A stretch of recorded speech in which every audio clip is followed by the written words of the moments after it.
I've had quite a bit of a time here. There's a lot of videos on YouTube about the installations of a Martini-Henry. However, none of them, I mean, I've pretty much watched all of them. They all seem to skip over or just blow through the trigger installation, and they don't really show you what you really need to know. I've messed with this trigger for probably 3 days now, and sometimes it can be a pain. So I hope this video helps. What you're gonna need for this is some sort of screwdriver, some sort of thin screwdriver. You have your trigger spring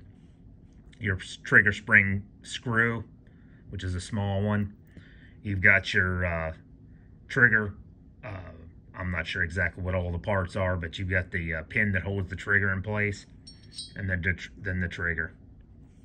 There's a couple of ways you can do it. You can install your trigger first, then install the spring, or install the spring and then install the trigger. You notice there's on the trigger guard assembly itself, you've got a big hole and a small hole. You want your trigger back closest to the big hole here. So what you want to do is just drop it in until it lines up. When you place your trigger in, note the channel or cut right over the trigger nose, that little slot cut. We're going to talk about that in a minute. That's the crucial part that a lot of the other videos don't seem to show or don't even talk about. So what I want to do is I want to place my trigger in and line it up with that screw hole. Put the trigger screw in. Grab the screwdriver and just start tightening it up. Tighten it up till it's tight. Now you get your trigger in. Now the next part is, you see that ledge and groove that I was talking about earlier. The next thing you do is insert the trigger spring. If you notice the trigger spring, if you look at it from the side, some are a little more curved up than others, okay? You want to lay the trigger spring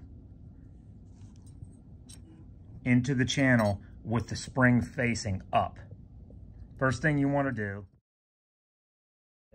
Then I want to take the edge of that trigger spring and put it up underneath, put it in that channel and cut into the front of the nose of the trigger.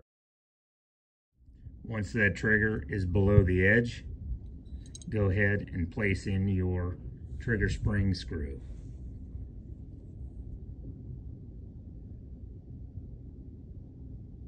Just goes in like that. I take my screwdriver and tighten it up.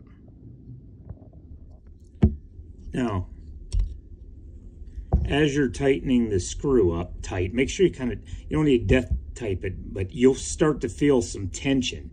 That spring will push up on the trigger and you'll start to feel more tension in the trigger. Once you do that, that's your trigger assembly done. Hope this helps.